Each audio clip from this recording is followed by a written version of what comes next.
Então, boa noite a você que está chegando aqui. Estamos no canal do NED, estamos numa roda de conversa sobre a vida no mundo espiritual. As obras agora, os mensageiros, já fizemos o nosso lar e agora estamos com os mensageiros. E convido a todos a se inscreverem, se quiser assistir ao vivo, é aqui no Lar Espiritual Seara de José, na rua Evaristo da Veiga, 266. Evaristo da Veiga, 266, tá bom? Mas antes de começar a nossa aula, vamos de novo agradecer a Deus pela oportunidade bendita e peço para que meu anjo da guarda, meu anjo protetor, meu mentor, todos os espíritos benfazejos que prepararam essa sala, me auxiliem para que as palavras que saem da minha boca sejam dentro e 100% dentro da doutrina dos espíritos. Que assim seja. Então chegamos ao capítulo 21, Espíritos Dementados. Temos aqui os nossos André Luiz, Vicente, Aniceto, né? Uma senhora aqui com alguma visão, um sonho. Mas vamos entender esse capítulo. Inúmeros servidores acompanhavam-nos ao serviço. Movimentavam carregadores sem conta. Conduziam grandes botijas d'água, caldeirões de sopa, vasos de substância medicamentosa em galeotas diversas. Mais alguns passos e notei que centenas de entidades se reuniam em vastos albergues, olhos vagueantes e rostos sombrios, parecendo uma assembleia de loucos em manicômio de amplas proporções. Alfredo aconselhou umas tantas providências de serviço à maioria dos técnicos do sopro curativo. Vocês lembram, né? Nós já falamos sobre o sopro curativo.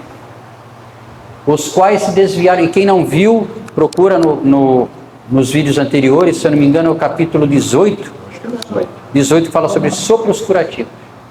Os quais se desviaram de nós, rumo às edificações situadas em zona diferente.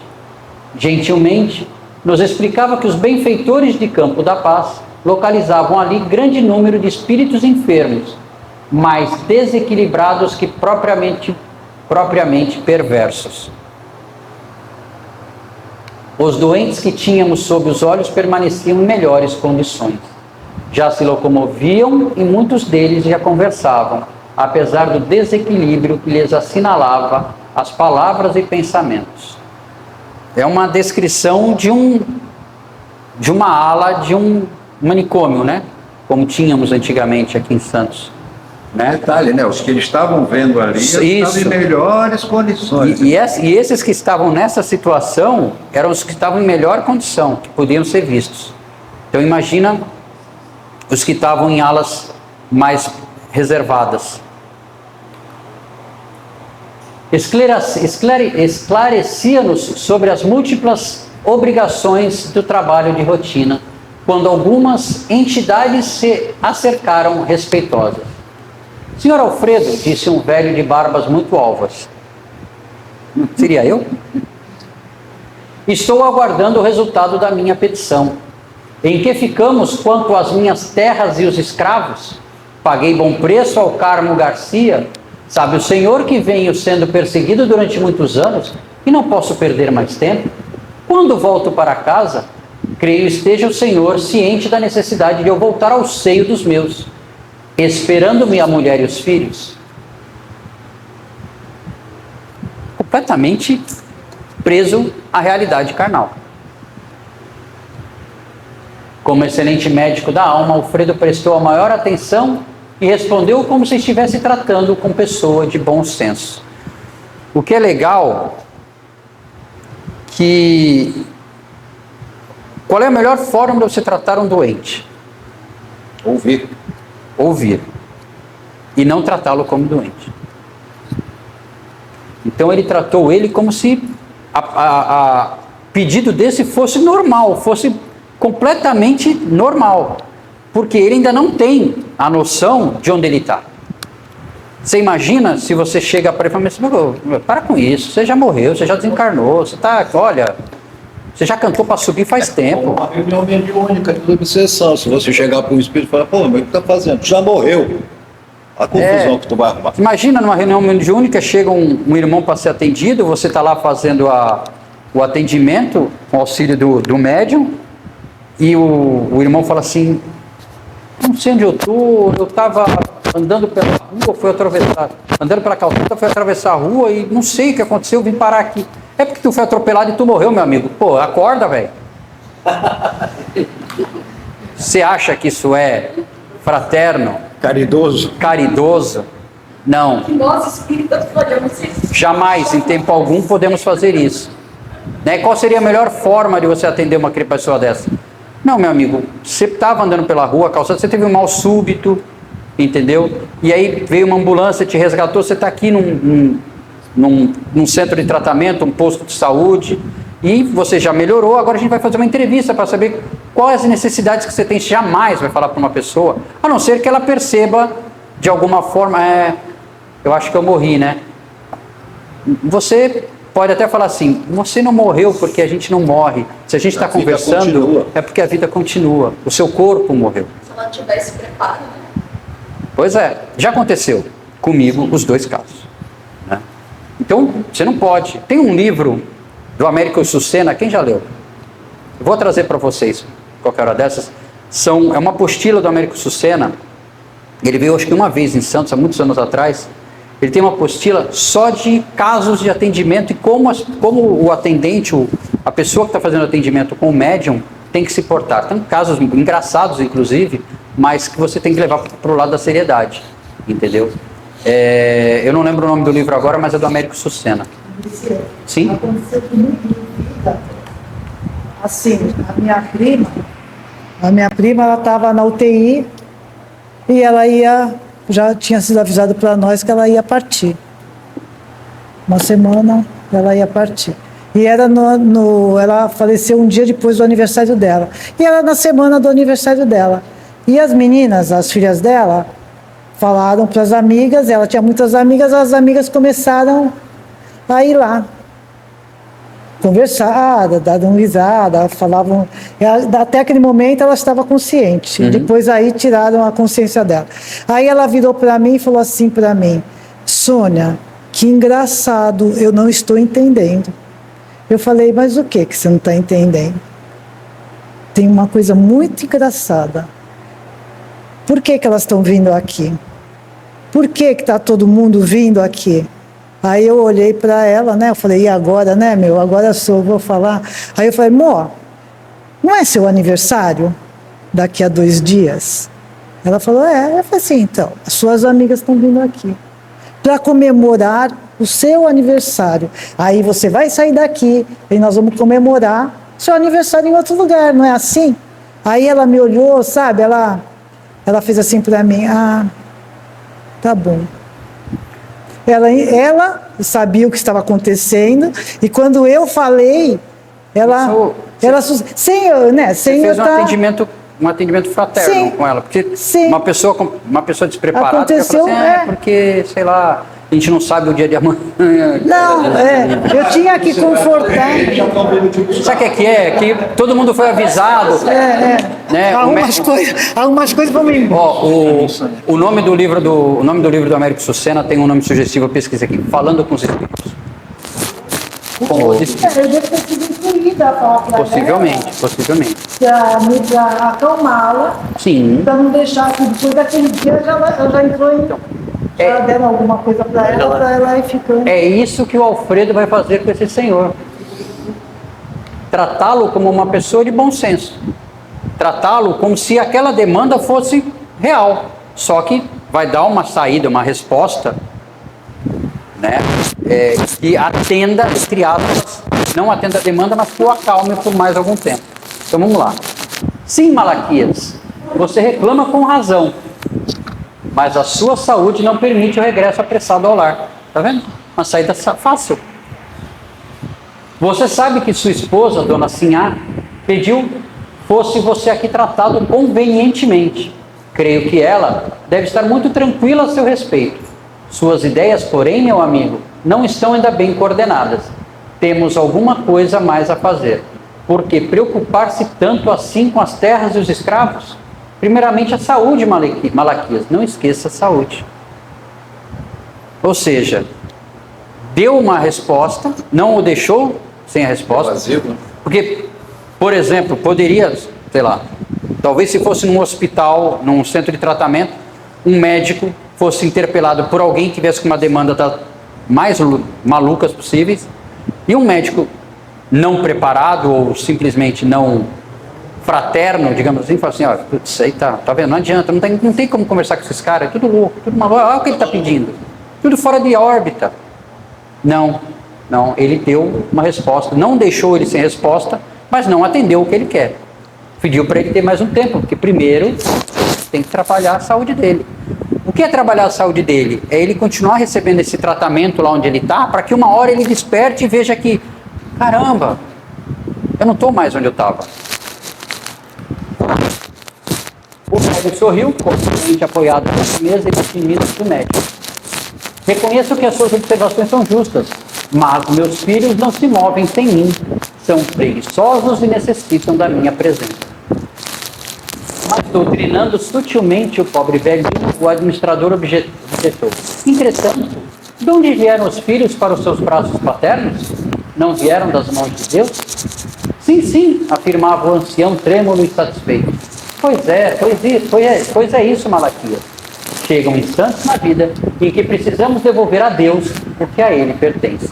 Além do mais, seus filhos são também responsáveis. E se forem ociosos, responderão pelos males que criarem em torno de si mesmos.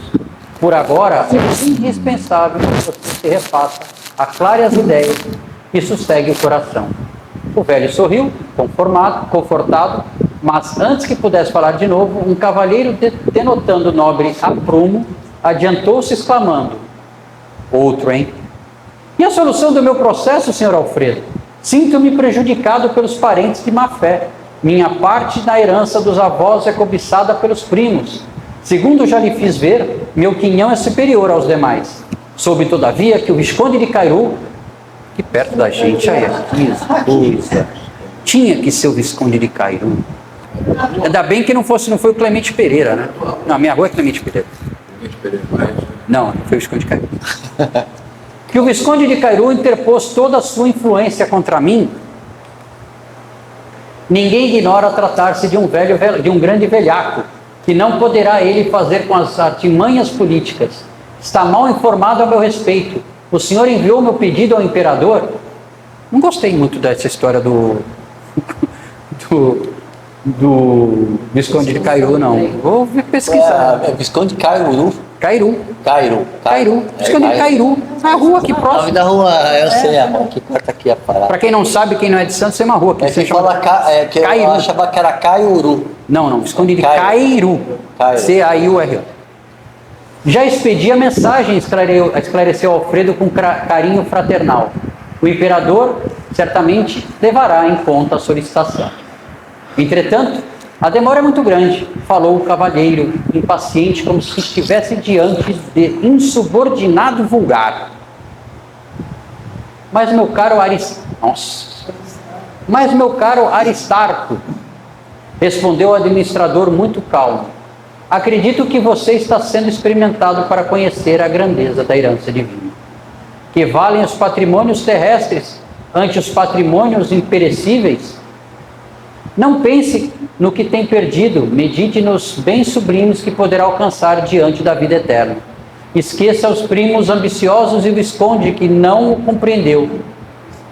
Terão eles de deixar quanto possuem no campo transitório, a fim de prestarem contas à divindade. Nunca pensou nisso? Esse Aristarco, pelo visto, ele já tinha uma certa noção de que ele já não estava mais encarnado. Mesmo assim, ele ainda tinha demandas com relação ao que ele tinha deixado. Aristarco pareceu perder por momentos a inquietação, sorriu francamente e respondeu, aquele sorriso Mona Lisa, né? É verdade, os tratantes morrerão. Uma senhora, mostrando-se aflita, pôs-se na frente e interpelou a altiva. Só atendimento hoje, hein? Só atendimento. Senhor Alfredo, peço-lhe não me retenha aqui. Meu marido é nosso próprio adversário. Prometeu perseguir as filhas tão logo me ausentasse de casa. Aqui permanecendo, estou certa de que ele nos dissipará os bens. desmoralizando-nos-á o nome. Por favor, autorize o meu regresso. O coração me diz que as filhinhas estão desesperadas. Convenço-me cada vez mais de que a minha moléstia teve origem nesse estado de coisas. É até um pedido nobre, digamos assim, porque ela está preocupada com as filhas, né? Com a situação das filhas em relação ao pai, que pelo visto ia perseguir as filhas, ia depenar todos os bens. É até um pedido nobre. Mas vamos à resolução de Alfredo. Já sei, minha irmã, respondeu o nosso amigo com a mesma solicitude. No entanto, que adiantaria regressar tão fortemente atormentada? Não será melhor curar-se, tranquilizar o espírito para ajudar as filhinhas com eficiência? Isso aqui me faz lembrar... Quem já andou de avião aqui? Todo mundo já andou de avião aqui? Eu não. O treinamento do avião, quando cai a máscara, o que é que eles falam? Coloca a máscara primeiro em você. O que é que adianta ela querer ajudar os filhos se ela não se ajuda primeiro?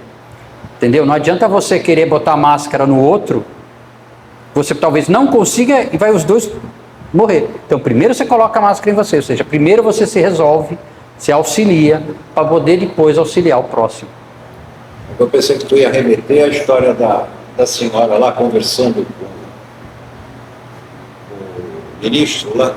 Ah, também. Em nosso lar teve Ela também... queria ajudar a ser o anjo protetor dos filhos, né? Sim, queria regressar e tudo. Só que no caso dela foi negado, porque ela não tinha bônus hora nenhum, né? Todos os trabalhos que colocavam ela falava que era trabalho ingrato, né? Nada serviu. Nada servia. Nada Você servia. achava superior a todos. A todos. Continuando. Mas, a senhora falando. Mas sequer sei onde estou, reclamou a pobre senhora, torcendo as mãos. Creio me tenho trazido ao fim do mundo, para tratamento de uma simples perda de sentidos. Ela ainda não tinha entendido que ela tinha desencarnado. Para ela tinha desmaiado. Todavia, ninguém a maltrata, disse o interlocutor bondosamente. E seu caso não é tão simples como parece. Tenha calma. Os laços consanguíneos são edificantes, mas acima deles vibra a família universal. Há criaturas suportando fardos muito mais pesados que o seu. Aprenda, quanto esteja em suas possibilidades, a desfazer-se de aquisições passageiras para ganhar os eternos bens. Não é mais fácil, assim, a pessoa quando está doente, quando ela falece, ela chegar lá e entender melhor do que aquela que vai de repente. Que não está bem, ou um acidente. Tudo bem. Vamos dizer, e o Silvio, a Celeste pode até me ajudar, é claro que uma morte de repente, né, uma morte de acidente de repente deve ser muito mais traumática para o espírito. Porém, o auxílio divino nunca tarda. Para esse espírito, em alguma situação, com certeza, ele deve ser colocado para dormir, né, para não ter essa sensação tão traumática, para não acordar do outro lado traumático. Normalmente eles são retirados. Peraí, Celeste, peraí. Normalmente esses espíritos eles são retirados antes do choque maior do acidente. Também. Pelo menos é isso que a gente às vezes lê na literatura. Às vezes eles, por exemplo, uma pessoa que não, é isso. Antes dele cair ao chão, possivelmente o espírito já seja retirado, né?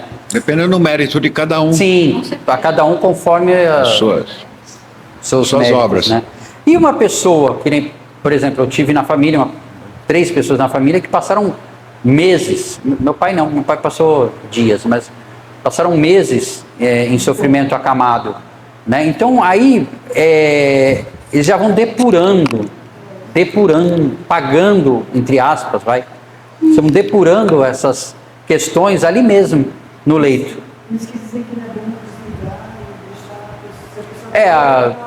Eu acho que é uma questão muito sensível essa questão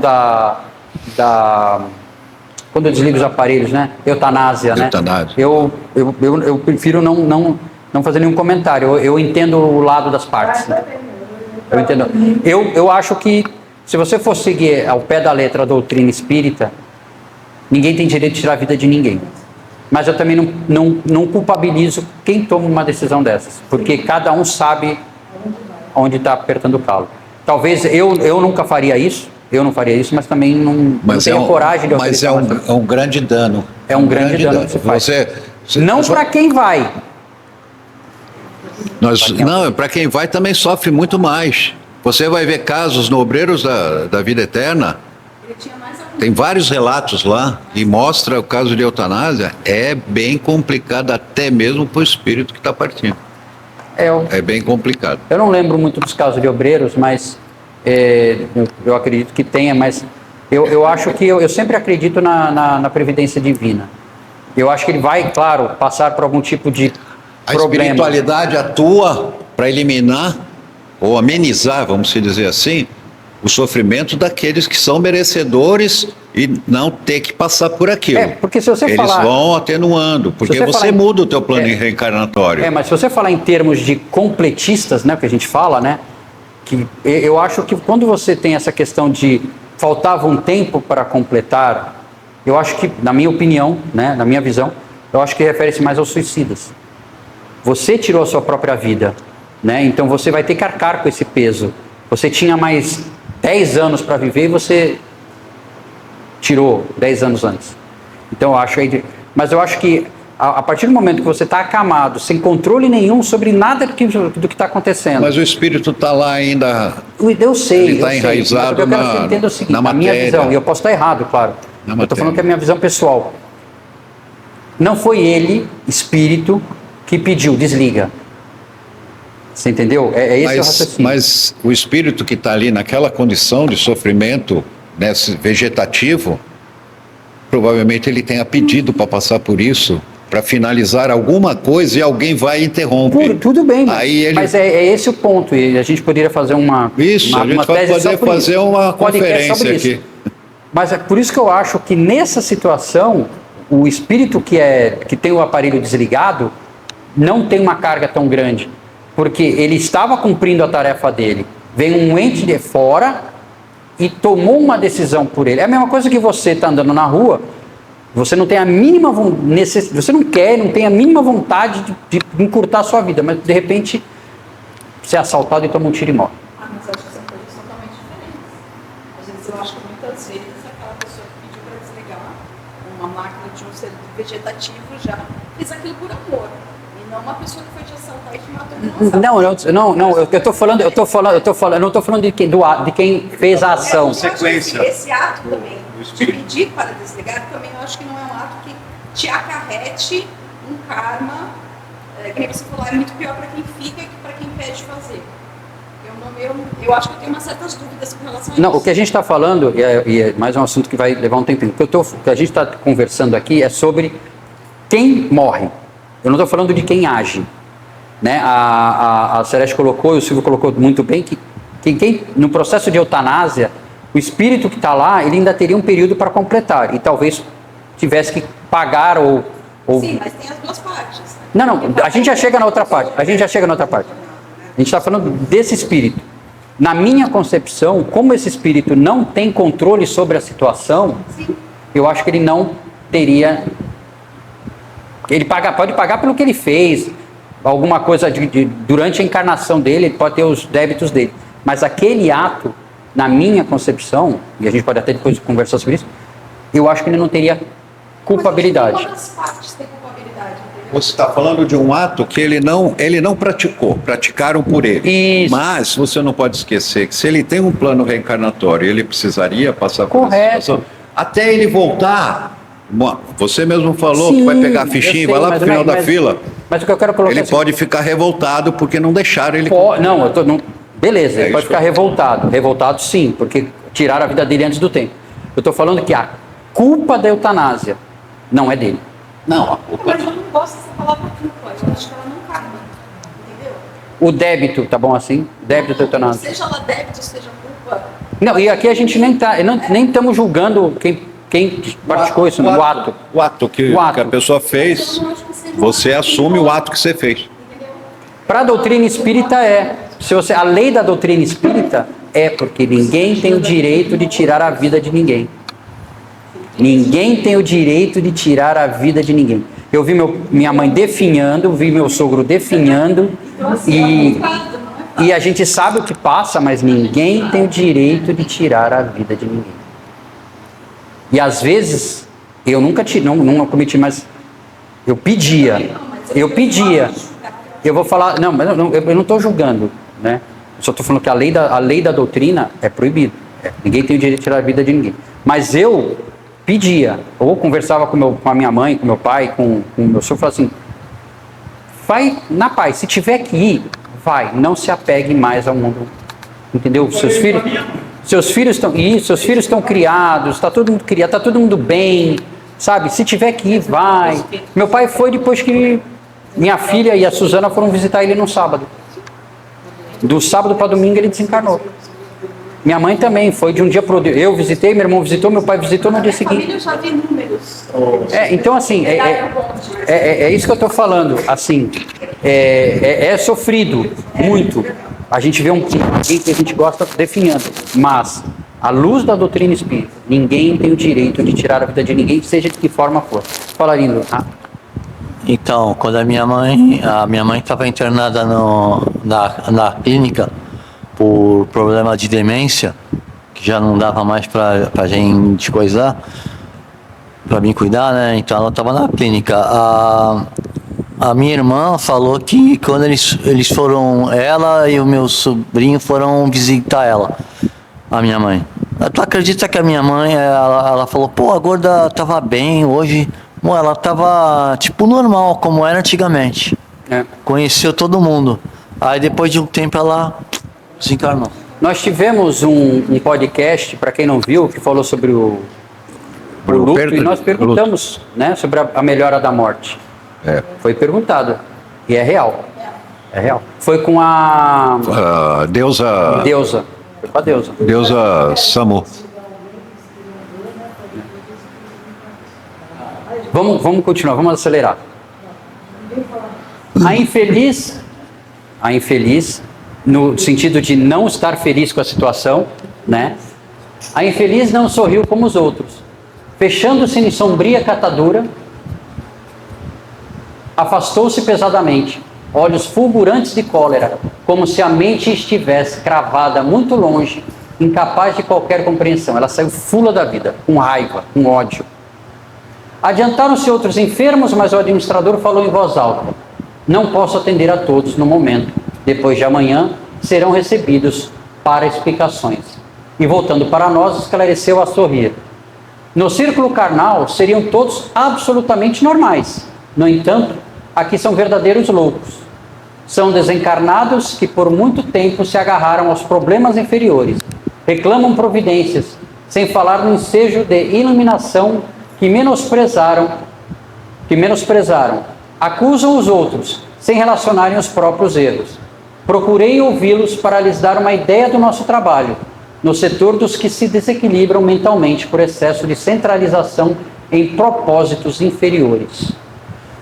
Então, como ele falou, aqui na Terra seriam demandas normais. Nenhum deles seria tratado como louco. Mas, eles estão envoltos, né, em propósitos inferiores. Você viu que cada um deles tinha um pedido egoísta, né? Olhando para o seu, né? O outro é culpado, não eu. Porque ele, não eu. Não é crime interessar-se alguém pelas atividades rurais, pela recepção de uma herança, pelo bem-estar da família, mas, no fundo, o velhinho que reclama terras e escravos nunca pensou senão em tirania no campo. O cavalheiro que aguarda a herança deseja lesar os primos. Viu que ele reclamava do quinhão. Meu quinhão tem que ser maior que o deles. E a senhora, que se revelou tão interessada pelo ambiente doméstico, desencantou quando pretendia envenenar o marido. Desencarnou, tá? Eu escrevi errado aqui, desculpa. Desencarnou quando pretendia envenenar o marido. As ocultas. Tutto buona gente. Tutto buona gente. Conheço os processos um a um. Acordaram de longo sono na inconsciência e julgam-se ainda encarnados, supondo igualmente que podem dissimular as pretensões criminosas. Detalhe, eles devem ter ido para o umbral, possivelmente, mas eles estavam em longo sono, para eles se darem uma equilibrada, tentaram uma equilibrada, né? Eu estava assombrado, expressando minha profunda admiração, perguntei: esses doentes demoram-se aqui? Como alcançaram o posto? Gentil, como sempre, Alfredo respondeu: foram recolhidos em pior estado. Já estiveram em pesado sono durante muito tempo e vão readquirindo a memória, gradativamente, até que possam ser encaminhados aos institutos magnéticos de Campo da Paz, a fim de receberem maiores auxílios e necessários esclarecimentos. Então tem tudo, não tem saltos, né? Emmanuel fala, a natureza não dá saltos e a evolução não dá saltos. É tudo. Vamos lá. Questão de interpretação, capítulo 21. Segundo os esclarecimentos de Alfredo, qual é a principal causa do desequilíbrio mental dos espíritos atendidos no posto? O sofrimento causado exclusivamente pelas injustiças que sofreram na Terra? O apego excessivo aos interesses materiais e propósitos inferiores sem aproveitamento das oportunidades de iluminação espiritual? Então está muito fácil isso aqui. Tu deixa de ser tão aplicado. A perseguição espiritual promovida por antigos adversários desencarnados? Você está muito aplicadinho. A dificuldade natural de adaptação à vida espiritual após o desencarne? Não vou nem perder muito tempo. Você está muito aplicado, você estraga, a classe. Ele não deixa a gente molhar o bico. Você estraga a classe. Ele não deixa nem eu ler o resto. Não, tu tem que colocar no slide. A Clica, última. aparece uma pergunta. Clica de novo, aparece a outra. Eu vou fazer pergunta. isso, vou começar a pergunta por ele. Ele já leu tudo e já deu a resposta. Deixa lá dele a correta. Então é isso, tá? O problema deles é o apego excessivo aos interesses materiais e propósitos inferiores, sem aproveitamento das oportunidades de iluminação espiritual. Cada um estava pensando no seu. O apego excessivo aos interesses materiais, a ideia central do capítulo, né? O apego excessivo aos interesses materiais e às paixões inferiores. Obrigado. A ideia central do capítulo: o apego excessivo aos interesses materiais e às paixões inferiores gera desequilíbrio mental após a morte, revelando que a verdadeira sanidade espiritual depende do desapego e da renovação interior. O apego excessivo aos interesses materiais e às paixões inferiores gera desequilíbrio mental após a morte, revelando que a verdadeira sanidade espiritual depende do desapego e da renovação interior. Não é o interesse pelas coisas da terra que constitui erro, mas a centralização da vida apenas nelas, esquecendo os valores eternos. Jesus, quando falou, dai a César o que é de César e a Deus o que é de Deus, o que ele queria dizer com isso? Que nós precisamos do dinheiro. Nós precisamos nos vestir, nós precisamos nos comer, nós precisamos ter uma boa casa, quem tiver condição de ter um carro para se locomover, tudo isso é válido. A gente só não pode dar mais valor a isso do que a Deus. Valores eternos. E está aí a transição de nós para, quem sabe, um dia chegarmos a seres angelicais. Por enquanto, acho que estamos atrás desse aqui. Por enquanto a gente é a corrente. É que não deu para fazer, nós estamos mais para cá. Nós somos só a correntinha. Não é? Senhor.